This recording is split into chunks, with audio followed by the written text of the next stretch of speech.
ಯಾವುದಾದ್ರು ರಾಜಕೀಯ ಪಕ್ಷದಲ್ಲಿ ಏನಾದರೂ ಅವ್ರು ಇದಾರೆ ಅನ್ಸ್ಬಿಡುತ್ತೆ. ಯಾಕಂತೇಳಿದ್ರೆ ಓಟ್ ಕೇಳುವಾಗ ರಾಜಕೀಯ ವ್ಯಕ್ತಿಗಳು ಮನೆ ಹತ್ರ ಹೋಗ್ಬಿಟ್ಟು ಸೆರಗು ಮುಂದೆ ಇಟ್ಬಿಟ್ಟು ನಿಮ್ಮ ಓಟ್ ನನ್ಗೆ ಹಾಕಿ ಆಕ್ಚುಲಿ ನೀನು ಡೌ ಪ್ರೋ ಮ್ಯಾಕ್ಸ್ ಅಂತ ಹೇಳ್ತಾರೆ. ಅದಕ್ಕೆ ಫುಲ್ ಪ್ಲೇಜ್ ಆಗಿ ಕನ್ಕ್ಲೂಷನ್ ಕೊಟ್ಟರು ಅನ್ಸುತ್ತೆ, ನ್ಯಾಯ ಮಾಡಿದ್ರು ಅನ್ಸುತ್ತೆ. ನೋಡ್ತಾ ಇರ್ಬೋದು, ಅವರು ಆ ಸ್ಟೇಜ್ ಮೇಲೆ ಚಪ್ಪಲಿ ಬಿಚ್ಬಿಟ್ಟು ಹೋಗಿದ್ದು, ಬಿದ್ದು ಸಾಷ್ಟಾಂಗ ನಮಸ್ಕಾರ ಮಾಡೋದಾಗಿರ್ಬೋದು, ಒಂದು ಕುದುರೆ ಗಾಳ ಹತ್ರ ಟಕ್ ಟಕ್ ಟಕ್ ಅಂತ ಬರುತ್ತಲ್ಲ ಆ ಥರ ಸ್ಮೈಲ್ ಮಾಡೋದಾಗಿರ್ಬೋದು, ಹತ್ಕೊಳ್ಳೋದಾಗಿರ್ಬೋದು. ಸೊ ಇವೆಲ್ಲ ನೋಡ್ತಿದ್ದಾಗ ಸುರೇಶ್ವರು ನಂಗೆ ನೆನಪು ಬಂದ್ಬಿಟ್ಟು. ಆಯ್ತು, ನಮಸ್ಕಾರ, welcome back to my channel. ದಯವಿಟ್ಟು ಯಾರೆಲ್ಲ ವೀಡಿಯೋ ನೋಡ್ತಿರೋ ಫಸ್ಟ್ ಲೈಕ್ ಮಾಡಿಬಿಟ್ಟು ಸಬ್ಸ್ಕ್ರೈಬ್ ಮಾಡ್ಕೊಳ್ಳಿ. ಅಟ್ಲೀಸ್ಟ್ ಒಂದು 10-15 ಲೈಕ್ಸ್ನ ಎಕ್ಸ್ಪೆಕ್ಟ್ ಮಾಡ್ತಾ ಇದ್ದೀನಿ ವಿಡಿಯೋಗೆ.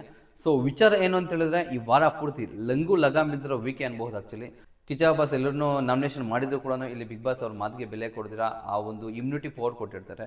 ಸೊ ಅದರಲ್ಲಿ ಕೆಲವರು ಪತ್ರನ ತ್ಯಾಗಮಯಿ ಥರ ತ್ಯಾಗ ಮಾಡಿಬಿಟ್ಟು ಸೆಲ್ಫ್ ನಾಮಿನೇಷನ್ ಆಗಿದ್ದಾರೆ. ಸೊ ಮಿಗ್ದವರು ಇಮ್ಯುನಿಟಿ ಪಡ್ಕೊಂಡು ಕ್ಯಾಪ್ಟನ್ ಟಾಸ್ಕ್ ಕೂಡ ಆಯ್ಕೆ ಮಾಡಿದ್ದಾರೆ. ಸೊ ಯಾವುದೇ ರೀತಿಯ ಒಂದು ಟಾಸ್ಕ್ ಇಲ್ಲದೆ ಇರೋ ಪಕ್ಷದಲ್ಲಿ ಮನೆಯಲ್ಲಿ ಆಟ ಏನು ನಡೆದಿಲ್ಲ ಅಂತ ಹೇಳ್ಬಿಟ್ಟು ಅವ್ರನ್ನ ಜಡ್ಜ್ ಮಾಡೋದಕ್ಕೆ ಆಚೆಯಿಂದ ಆಡಿಯನ್ಸ್ನ ಕಳಿಸಿದ್ದಾರೆ ಕ್ಯಾಪ್ಟನ್ಸಿ ಚೂಸ್ ಮಾಡೋದಕ್ಕೆ. ಈ ವಾರದಲ್ಲಿ ಏನು ನಡೆದಿದೆಯೋ ಆ ಪ್ರೋಸೆಸ್ ಬಗ್ಗೆ ಕಿಂಚಿತ್ತು ಬೆಲೆನೇ ಇಲ್ಲ. ಸೊ ಅಲ್ಲಿ ಹೋಗಿರೋ ನಮ್ಮ ಆಡಿಯನ್ಸ್ ಬಗ್ಗೆ ಆದರೂ ಬೆಲೆ ಕೊಟ್ಟು ಕ್ಯಾಪ್ಟನ್ ಆಗಿ ಯಾರು ಚೂಸ್ ಮಾಡಿದ್ದಾರೆ ಅನ್ನೋದ್ರ ಬಗ್ಗೆ ಇವತ್ತು ವಿಡಿಯೋ ಹತ್ರ ಮಾತಾಡೋಣ. ಸೊ ನೆನ್ನೆ ಒಂದು ವಿಡಿಯೋ ಮಾಡಿದೆ ನಾನು, ಕಿಚನ ಮಾತಿಗೆ ಒಂದು ಬೆಲೆ ಇಲ್ಲ ಅಂತ ಹೇಳ್ಬಿಟ್ಟು. ನಿಜವಾಗ್ಲೂ ಅದು ನನಗೆ ಇವಾಗಲೂ ಎಲ್ಲೋ ಹೊಡಿತಾ ಇದೆ. ಒಂದು ವಾರ ಟಾಸ್ಕ್ ಇಲ್ಲ ಅಂತ ಹೇಳ್ಬಿಟ್ಟು ನೀವು ಅವರಲ್ಲಿ ಕಿಚ್ಚು ಎಬ್ಬಿಸ್ಬೇಕಂತ ಹೇಳಿದ್ರೆ ಬೇರೆ ರೀತಿ ಟಾಸ್ಕ್ನ ಕೊಡ್ಬೋದಾಗಿತ್ತು. ನಾನು ಅವ್ರಿಗೆ ನೆನ್ನೆ ಇನ್ನೊಂದು ಪಾಯಿಂಟ್ ಹೇಳಿದ್ದೆ ವಿಡಿಯೋದಲ್ಲಿ. ಸೊ ಅವರು ಆ ಒಂದು ಪತ್ರ ಕೈಗೆ ತಗೋಬೇಕಾದ್ರೆ ಇಬ್ಬರನ್ನ ಚೂಸ್ ಮಾಡಿರ್ತಿರಲ್ವಾ, ಅವ್ರಿಬ್ಬರಿಗೂ ಪರಸ್ಪರ ಒಂದು ಏನಾದ್ರು ಫೈಟ್ ಇಗ್ಬೇಕಾಗಿತ್ತು, ಒಂದು ಟಾಸ್ಕ್ ಇಗ್ಬೇಕಾಗಿತ್ತು. ಅವ್ರು ಖುದ್ದಾಗಿ ಅವರಲ್ಲಿ ಗೆದ್ದವರು ಪತ್ರ ತಗೊಬೇಕಾ, ಇಲ್ಲ ಅಂತ ಹೇಳಿದ್ರೆ ಪತ್ರನ ಬೇರೆಯವ್ರಿಗೆ ತ್ಯಾಗ ಮಾಡ್ಬೇಕಾ, ಸೆಲ್ಫ್ ಇಮ್ಯುನಿಟಿ ಪಡ್ಕೊಬೇಕಾ, ಆಪೋಸಿಟ್ ಇರೋರು ನಾಮಿನೇಟ್ ಆಗ್ಬೇಕಾ ಅನ್ನೋ ಒಂದು ನಿರ್ಧಾರ ಅವರೇ ತಗೊಂತ ಇದ್ರು. ನಿಮ್ಗೆ ಇಷ್ಟ ಬಂದವ್ರನ್ನ ನೀವೇ ಚೂಸ್ ಮಾಡಿದ್ರಿ.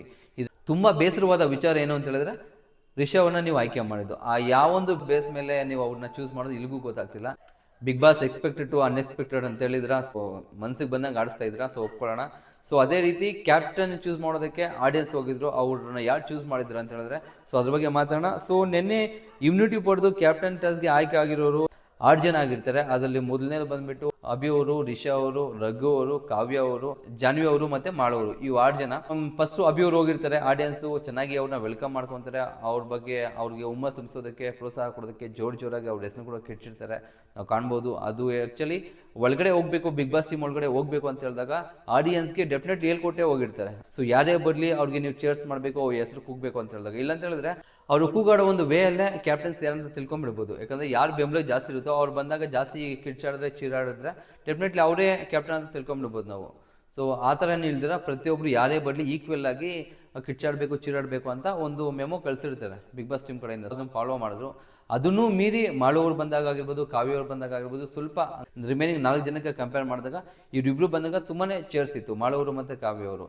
ಸೊ ನನಗೆ ಅಭಿ ಅವರು ಬಂದರು, ಮಾತಾಡಿದ್ರು, ಸೈಲೆಂಟಾಗಿ ಹೋದ್ರು, ಇಟ್ಸ್ ಓಕೆ, ಒಪ್ಕೊಳ್ಳೋಣ. ನೆಕ್ಸ್ಟ್ ಬಂದಿದ್ದು ರಿಷಾ ಅವರು. ಸೊ ನನಗೆ ಅವರು ಮಾಡಿದ್ದು ಆ್ಯಕ್ಟ್ ನೋಡಿಬಿಟ್ಟು, ಈ ವಾರ ಮೊದಲನೇ ದಿನ ಸೋಮವಾರ ಮುಖಕ್ಕೆ ಮಸಿ ಬಳಿಯೋ ಟಾಸ್ಕ್ ಇತ್ತಲ್ವಾ, ಅವಾಗೊಂದು ಮಾತು ಹೇಳ್ತಾರೆ ಸುರೋಜ್ ಅವರು. ಆ ಮುಖಕ್ಕೆ ಮಸಿ ಬಳಿಯೋ ಟೈಮಲ್ಲಿ ನೀನು ಎಲ್ಲರೂ ಡವ್ವು ಅಂತೆಲ್ಲ, ಆಕ್ಚುಲಿ ನೀನು ಡೌ ಪ್ರೋ ಮ್ಯಾಕ್ಸ್ ಅಂತ ಹೇಳ್ತಾರೆ. ಅದಕ್ಕೆ ಫುಲ್ ಪ್ಲೇಜ್ ಆಗಿ ಕನ್ಕ್ಲೂಷನ್ ಕೊಟ್ಟರು ಅನ್ಸುತ್ತೆ, ನ್ಯಾಯ ಮಾಡಿದ್ರು ಅನ್ಸುತ್ತೆ. ನೋಡ್ತಾ ಇರ್ಬೋದು, ಅವರು ಆ ಸ್ಟೇಜ್ ಮೇಲೆ ಚಪ್ಪಲಿ ಬಿಚ್ಬಿಟ್ಟು ಹೋಗಿದ್ದು, ಒಂದು ಕುದುರೆ ಗಾಳ ಹತ್ರ ಟಕ್ ಟಕ್ ಟಕ್ ಅಂತ ಬರುತ್ತಲ್ಲ ಆ ಥರ ಸ್ಮೈಲ್ ಮಾಡೋದಾಗಿರ್ಬೋದು, ಬಿದ್ದು ಸಾಷ್ಟಾಂಗ ನಮಸ್ಕಾರ ಮಾಡೋದಾಗಿರ್ಬೋದು, ಹತ್ಕೊಳ್ಳೋದಾಗಿರ್ಬೋದು. ಸೊ ಇವೆಲ್ಲ ನೋಡ್ತಿದ್ದಾಗ ಸುರೇಶ್ವರು ನಂಗೆ ನೆನಪು ಬಂದ್ಬಿಟ್ರು. ಅವ್ರು ಹೇಳಿದ ಮಾತು ಡೋ ಮ್ಯಾಕ್ಸ್ ಪ್ರೋ ಅಂದಿದ್ದ ಮಾತು ನಂಗೆ ನೆನಪಾಯಿತು. ಅದೇ ರೀತಿ ಬಿಹೇವ್ ಮಾಡಿದ್ರು. ಮತ್ತೆ ರಘು ಅವ್ರು ಬಂದಿದ್ರು. ರಘು ಅವ್ರಿಗೂ ನಾರ್ಮಲ್ ಆಗಿ ಆ್ಯಕ್ಚುಲಿ ತುಂಬ ಚೆನ್ನಾಗಿ ಮಾತಾಡಿದ್ರು. ಅವರು ಕ್ಯಾಪ್ಟನ್ಸಿಗೆ ಯಾವ ರೀತಿ ಮಾಡಬಹುದು, ಆಚೆ ಯಾವ ರೀತಿ ನಾನು ನಿಭಾಯಿಸ್ತಿದ್ದೀನಿ ಅನ್ನೋದ್ರ ಬಗ್ಗೆ ಎಕ್ಸ್ಪ್ಲೇನ್ ಮಾಡಿದ್ರು. ಕೇಳಕ್ಕೆ ಚೆನ್ನಾಗಿತ್ತು. ಅವ್ರ ಬಗ್ಗೆ ಏನು ಯಾವುದೇ ರೀತಿ ಕಂಪ್ಲೇಂಟ್ ಇಲ್ಲ. ಓಕೆ, ಅದಾದಮೇಲೆ ಬಂದವರು ನಮ್ಮ ಮಾಳವರು ನೆನೆ ಅದ್ರ ಬಗ್ಗೆ ಒಂದು ವಿಡಿಯೋನೇ ಮಾಡಿದೆ. ತುಂಬ ಚೆನ್ನಾಗಿ ಓಪನ್ ಅಪ್ ಆದರು. ಅದೇ ರೀತಿ ಓಪನ್ ಅಪ್ ಆಗಿ ಅವ್ರಿಗೆ ಜನಗಳಿಂದ ಬಂದಿರೋ ಒಂದು ಹುಮ್ಮಸ್ನ ಬೂಸ್ಟಪ್ ಆಗಿ ತಗೊಂಡು ಅವ್ರ ಇಂಜನ್ಗೆ ಫ್ಯೂಲ್ ತುಂಬಿಕೊಂಡು ಮನೆ ಒಳಗಡೆ ಹೋಗಿ ಇನ್ನೂ ಚೆನ್ನಾಗಿ ಆಡಬೇಕು ಅಂತ ಆಶಿಸ್ತಾ ಇದ್ದೀವಿ. ನೋಡೋಣ ಮುಂದೆ ಏನಾಗೋದು ಅಂತ ಹೇಳ್ಬಿಟ್ಟು ಇನ್ಸ್ಟೆಂಟ್ ಆಗಿ ಒಂದು ಸಾಂಗ್ ಕ್ರಿಯೇಟ್ ಮಾಡಿದಾಗಿರ್ಬೋದು, ಮನೆಯವ್ರ ಬಗ್ಗೆ ಆ ಸಾಂಗ್ ಮುಖಾಂತರ ಮನೆಯವ್ರ ಬಗ್ಗೆ ಹಾಡಿದಾಗಿರ್ಬೋದು, ತುಂಬ ಚೆನ್ನಾಗಿತ್ತು. ಅವ್ರು ಹೋಗೋವಾಗ ಚೇರ್ಸ್ ತುಂಬಾ ಚೆನ್ನಾಗಿತ್ತು. ಅವರು ನನ್ಗೆ ಗೊತ್ತಿರೋ ಪ್ರಕಾರ ಅಲ್ಲಿ 6 ಜನ ಹೋಗಿದ್ರಲ್ಲ, 6 ಜನಕ್ಕೆ ಕಂಪೇರ್ ಮಾಡಿದಾಗ ಸ್ವಲ್ಪ ಸ್ಕ್ರೀನ್ ಪ್ರೆಸೆನ್ಸು ಮಾಡೋವ್ರಿಗೆ ಇತ್ತು.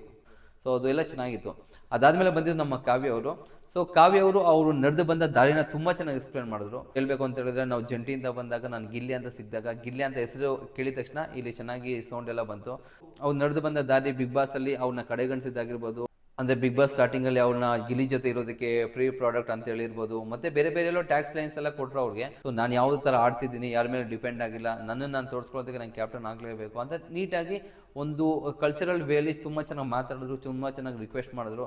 ಲಾಸ್ಟಲ್ಲಿ ಹೋಗುವಾಗ ಗಿಲ್ಲಿ ಕಾವ್ಯ ಅಕ್ಕನಿಗೆ ಜೈ ಗಿಲ್ಲಿಗೆ ಜೈ ಅಂತ ಏನು ಹೇಳ್ತಾ ಇದ್ರು ಅದು ನೀವು ಅಲ್ಲಿ ಟೆಲಿಕಾಸ್ಟ್ ಆಗಿಲ್ಲ ಸರಿಯಾಗಿ. ಬಟ್ ಗಿಲ್ಲಿ ಅನ್ನೋ ಸೌಂಡ್ ಲಾಸ್ಟ್ ಮೂಮೆಂಟಲ್ಲಿ ಬಂತು, ಎಲ್ರಿಗೂ ಬಂದು ಹ್ಯಾಂಡ್ ಶೇಕ್ ಮಾಡಿಬಿಟ್ಟು ಮತ್ತೆ ಒಳಗಡೆ ಹೋದ್ರು. ಅದಾದಮೇಲೆ ಲಾಸ್ಟಲ್ಲಿ ಬಂದಿದ್ದು ಜಾನ್ವಿ ಅವರು. ಆ್ಯಕ್ಚುಲಿ ಜಾನ್ವಿ ಅವರು ನನಗೆ ನೋಡಿದ್ರೆ ಯಾವುದಾದ್ರು ರಾಜಕೀಯ ಪಕ್ಷದಲ್ಲಿ ಏನಾದರೂ ಅವ್ರು ಇದ್ದಾರೆ ಅನ್ಸ್ಬಿಡ್ತು. ಯಾಕಂತೇಳಿದ್ರೆ ಓಟ್ ಕೇಳೋವಾಗ ರಾಜಕೀಯ ವ್ಯಕ್ತಿಗಳು ಮನೆ ಹತ್ರ ಹೋಗ್ಬಿಟ್ಟು ಸೆರಗು ಮುಂದೆ ಇಟ್ಬಿಟ್ಟು ನಿಮ್ಮ ಓಟ್ ನನಗೆ ಹಾಕಿ ಮಕ್ಕಳಿಂದ ಸ್ವೀಕಾರ ಮಾಡಿ ನಮ್ಮನ್ನು ಮುಂದೆ ಕಳಿಸಿ ಅಂತ ಕೇಳ್ತಾರಲ್ವ, ಅದೇ ರೀತಿ ಅವ್ರು ನಿನ್ನೆ ಆ ಒಂದು ಸೆರಗನ್ನ ಮುಂದೆ ತೆಗೆದುಬಿಟ್ಟು ಹೆಣ್ಮಗು ಥರ ಕೇಳ್ಕೊತಿದ್ದೀನಿ, ಈ ಒಂದು ಬಿಗ್ ಬಾಸ್ ಸೀಸನಲ್ಲಿ ಮೊದಲನೇ ಹೆಣ್ಣು ಕ್ಯಾಪ್ಟನ್ ಆಗಬೇಕು ಅಂತ ಬೇಡ್ಕೊತಿದ್ದೀನಿ, ನಿಮ್ಮ ಓಟ್ಗೆ ನಾನು ಸೆರಗು ಅಡ್ಡ ಇಟ್ಬಿಟ್ಟು ಬೇಡ್ಕೊತಿದ್ದೀನಿ, ನನಗೆ ಓಟ್ ಹಾಕಿ ಅಂತ ಕೇಳಿದ್ದು. ಎಲ್ಲೋ ಕೆಲವರು ರಾಜಕೀಯ ವ್ಯಕ್ತಿಗಳು ಈ ಥರ ಮಾಡ್ತಾರಲ್ವ ಅನ್ಸ್ಬಿಡ್ತು. ಅವರಲ್ಲೂ ಕೂಡ ಒಬ್ಬ ಪೊಲಿಟಿಷಿಯನ್ ಒಳಗಡೆ ಇರಬಹುದಾ ಅನ್ನೋ ಒಂದು ಮನಸ್ಥಿತಿ ನನಗೆ ಬಂತು. ಇಷ್ಟೆಲ್ಲ ಆಯಿತು. ನೆನ್ನೆ ಎಲ್ಲೂ ಜೆನ್ಯೂನಾಗಿ ಮಾತಾಡಿದ್ರು ಎಕ್ಸೆಪ್ಟ್ ರಿಷಾ ಅವರು ಮಾತಾಡ್ತಾ ಇದ್ರೆ ನನಗೆ ಯಾಕೆ ಅವ್ರು ಜೆನ್ಯೂನ್ ಅನಿಸಿಲ್ಲ. ಅವ್ರು ಜಸ್ಟ್ ಲೈಕ್ ಫೇಕ್ ಅನಿಸ್ತು ನಂಗೆ. ಆ್ಯಕ್ಚುಲಿ ಅವ್ರ ಬಗ್ಗೆ ಮುಂದೆ ಮಾತಾಡೋಣ ತುಂಬ ಇದೆ. ಸೊ ರಿಷಾ ಅವರು ಬಿಹೇವ್ ಮಾಡೋದು ಬಿಹೇವ್ ನನಗೆ ಯಾಕೂ ಇಷ್ಟ ಆಗಿಲ್ಲ. ಅವ್ರು ಪ್ರತಿಯೊಂದು ಅದೇ ಸುರೇಶ್ ಅವರು ಹೇಳ್ದಂಗೆ ಕ್ಯಾಮ್ರಾ ಫೋಕಸ್ ಆ ಒಂದು ಬೇಸ್ ಮೇಲೆ ಅವ್ರು ಇನ್ನೂ ಇದ್ದಾರೆ ಅನ್ಕೊತಿದ್ದೀನಿ. ಸೊ ಜೆನ್ಯೂನಾಗಿ ಮಾತಾಡಿದ ಅಂತ ಹೇಳಿದ್ರು. ಮಾಡೋರು ತುಂಬ ಚೆನ್ನಾಗಿ ಮಾತಾಡೋದು, ಕಾವ್ಯ ಅವರು ತುಂಬ ಚೆನ್ನಾಗಿ ಮಾತಾಡೋದು. ಸೊ ಇವರಿಬ್ಬರಲ್ಲಿ ಕಂಪಲ್ಸರಿ 100% ಒಬ್ರು ಆಗಿರ್ತಾರೆ. ಇನ್ನೊಂದು ಚಾನ್ಸ್ ಇತ್ತು ರಘು ಅವರು ಆಲ್ರೆಡಿ ಆಗಿರೋದ್ರಿಂದ ಅವ್ನು ಸೆಲೆಕ್ಟ್ ಮಾಡೋ ಚಾನ್ಸಸ್ ಇಲ್ಲ. ಸೊ ರಿಷಾ ಅವ್ರಿಗೆ ಅಷ್ಟು ಒಲವು ಸಿಕ್ಕಿರಲ್ಲ. ಜಾನ್ವಿ ಅವ್ರಿಗೆ ತುಂಬ ಅತಿ ಆಯಿತು ಅನ್ನಿಸ್ತು. ಸೊ ಮಾಳು ಅವರಾಗಿರ್ಬೋದು, ಕಾವ್ಯ ಅವರಾಗಿರ್ಬೋದು ಅಂತ ನನ್ನ ಅನಿಸಿಕೆ. ಇವರಿಬ್ಬರಲ್ಲಿ ಯಾರು ಫೈನಲ್ ಆಗಿರ್ತಾರೆ ಅಂತ ಹೇಳಿದ್ರೆ ಕಾವ್ಯ ಆಗಿರಬಹುದು. ಈ ಸೀಸನ್ನ ಮೊದಲನೇ ಹೆಣ್ಣು ಕ್ಯಾಪ್ಟನ್ ಆಗಿರ್ತಾರೆ ಕಾವ್ಯ ಅವರು.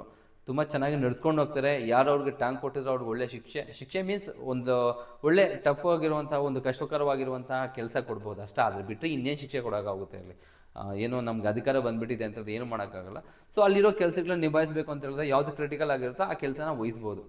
ಸೊ ಕಾವ್ಯ ಅವ್ರು ಆಗಿರ್ತಾರೆ ಅನ್ನೋದು ನನ್ನ ಒಂದು ಅನಿಸಿಕೆ. ಇದು ಕ್ಯಾಪ್ಟನ್ಸಿ ಆಯ್ಕೆನ ಚೂಸ್ ಮಾಡಿದ್ದು ವೇ ನಿಮ್ಗೆ ಹೆಂಗೆ ಅನಿಸು ಕಮೆಂಟ್ ಮೂಲಕ ತಿಳಿಸ್ಕೊಡಿ. ಅದೇ ರೀತಿ ಯಾವುದ್ರ ಬಗ್ಗೆ ಏನಾದರೂ ಮಾತಾಡಬೇಕು ಅಂತ ಹೇಳಿದ್ರೆ ಕಮೆಂಟ್ ಸೆಕ್ಷನಲ್ಲಿ ಪಿನ್ ಮಾಡಿ. ಸೊ ಇದು ಇವತ್ತಿನ ವಿಡಿಯೋ. ದಯವಿಟ್ಟು ಯಾರಿಗೆಲ್ಲ ಇಷ್ಟ ಆಗಿದ್ದು ಲೈಕ್ ಮಾಡಿ, ಶೇರ್ ಮಾಡಿ, ಸಬ್ಸ್ಕ್ರೈಬ್ ಮಾಡೋದಂತ ಮರೆಯೋಕೆ ಹೋಗ್ಬಿಡಿ. ಅಟ್ಲೀಸ್ಟ್ ಒಂದು 10 ರಿಂದ 15 ಲೈಕ್ಸ್ನ ಎಕ್ಸ್ಪೆಕ್ಟ್ ಮಾಡ್ತಾ ಇದ್ದೀನಿ ಈ ವಿಡಿಯೋಗೆ. ಸಿಗೋಣ ನೆಕ್ಸ್ಟ್ ವಿಡಿಯೋದಲ್ಲಿ. ಅಲ್ಲಿವರೆಗೂ ಟೇಕ್ ಕೇರ್, ಬಾಯ್.